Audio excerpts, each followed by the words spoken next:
ఒక్కొక్క మారు నీ కన్నీరు దేవుని ఆశీర్వాదమును చూడనివ్వకుండా ఆపేస్తాయి. వెయిట్ మినిట్ ప్రోగ్రామ్ను వీక్షించడానికి ఆన్లైన్కి వచ్చినటువంటి మీకు ప్రభు పేరిట శుభములు కలుగును గాక. ప్రియమైన వాళ్ళారా, హాగర్ అన్నటువంటి అబ్రాము భార్య, రెండో భార్య, ఈవిడ కొడుకుని తీసుకుని ఒక అరణ్యము, ఆ అరణ్యంలో ఇటు అటు తిరుగుతుంటుంది. ఎందుకంటే ఎటు వెళ్ళాలో దిక్కు తోచక. అప్పుడు తన యజమానుడైనటువంటి అబ్రాము దేవుడికి మొరపెడుతూ పిల్లోడు చచ్చిపోతాడేమో అని దాహం, అది ఎడారి కనుక ఓ చిన్న పొద ఉంటే ఆ పొద క్రిందన వాడిని పడుకోబెట్టేసి కొంచెం దూరం వెళ్ళి ఏడుస్తుంటుంది, విపరీతంగా ఏడుస్తుంటుంది. దేవుడు ఆవిడ ఏడుపుని చూసి వెంటనే ప్రత్యుత్తరం ఇస్తారు, జవాబిస్తారు. ఆదికాండము 21వ అధ్యాయము 15వ వచనం. దేవుడు జవాబిచ్చి అప్పుడు ఏం చేస్తారంటే ఆమె కళ్ళు తెరిపిస్తారు అని రాయబడ్డది. తెరిపించబడినప్పుడు ఆవిడ వెంటనే నీళ్ల ఓటను చూస్తుంది. నీళ్ల ఓటను చూసి వెళ్ళి ఒక తిత్తు ఉంటుంది తన దగ్గర. అప్పటికి నీళ్ళు ఎండిపోయాయి అన్నమాట. ఆ తిత్తులోంచి తెచ్చుకున్న నీళ్ళన్నీ అయిపోయి, ఇక నీళ్ళు లేవు. ఆ నీళ్లు కానీ ఇప్పుడు దాహం తీర్చకపోతే పిల్లోడు చచ్చిపోతాడు. ఆవిడ కూడా దాహం వేసేస్తుంది కనుక ఆ తిత్తు నిండా నీళ్లు నింపి పిల్లవాడికి తీసుకువెళ్ళి దాహం తీరుస్తుంది. అయితే దేవుని బిడ్డలారా, కానీ ఒక విషయం ఏమనంటే, దేవుడు ఆమె కళ్ళుని తెరవకపోతే నీళ్లు ఊట కనబడదు. ఆవిడకి కనబడేది ఏంటంటే ఆవిడ కళ్ళల్లోంచి ఊరుతున్నటువంటి కన్నీళ్లు తప్పించి ఇంకేమీ కనబడవు. నంబర్ 1. నంబర్ 2, కళ్ళు తెరిపించిన తర్వాత ఆమెకు ఆ నీటి ఊట కనబడ్డది. అంటే కళ్ళు తెరవబడక ముందు ఆ నీళ్ళు ఊట ఎక్కడుంది? అక్కడే ఉంది, కానీ కనబడలే. ఎందుకు కనబడలేదు అంటే ఆవిడ కన్నీరు ఆ నీటి ఊటని ఆపేసింది. ఆ కన్నీరు దేవుని ఆశీర్వాదము. ఇట్ ఇస్ స్పిరిచువల్ వాటర్స్, అంటే ఆత్మ సంబంధమైనటువంటి ఓటని పుట్టించారు దేవుడు.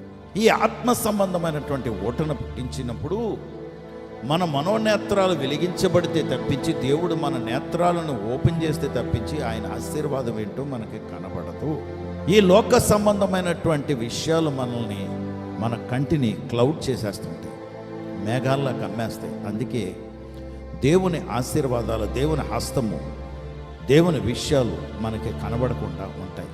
ఎప్పుడైతే మన కళ్ళు తెరిపించబడతాయో, దేవుడు తెరుస్తారో, అప్పుడు ఆత్మ సంబంధమైనటువంటి ఆశీర్వాదము, ఆత్మ సంబంధమైనటువంటి నీటి ఓట, ఆత్మ సంబంధమైనటువంటి ఆత్మదేవుడు, ఆత్మ సంబంధమైనటువంటి మన జీవితం మన ఎదుట పుష్కలంగా కనబడుతుంటుంది. దేవుని బిడ్డ, ఈరోజు నీకు నీ కనీస అవసరతలు, నీ శరీర సంబంధమైనటువంటి అవసరతలు, ఈ లోక సంబంధమైనటువంటి అవసరతలు నీ కంటిని కప్పేస్తున్నాయా? అవసరమే, మనకి బ్రతకటానికి అవసరం. బ్రతకటానికి అవసరమని దేవుడికి తెలీదా? తెలుసు, అవన్నీ ఇస్తానని చెప్పాడు. కానీ మొట్టమొదటి ఏం వెతకమంటున్నాడంటే ఆయన రాజ్యమును, ఆయన నీతిని. ఈమెతో వెతకటానికి ఆమెకి ఆ ప్రక్రియ లేకపోతే లోతు లేదు. కానీ ఆవిడకున్న కనెక్షన్ ఏంటంటే భర్త దేవుడు కనుక, భర్త ప్రార్థన చేసి పంపించాడు కనుక ఆ దేవుడు విడిచిపెట్టలేదు. అందుకే దేవుని బిడ్డలారా, మనము దర్శనం పొందుకున్నటువంటి దేవుని సేవకుడు సంఘములో మనము స్థాపించబడి ఉండాలి, నాటబడి ఉండాలి, ఎప్పుడూ స్థిరంగా ఉండాలి.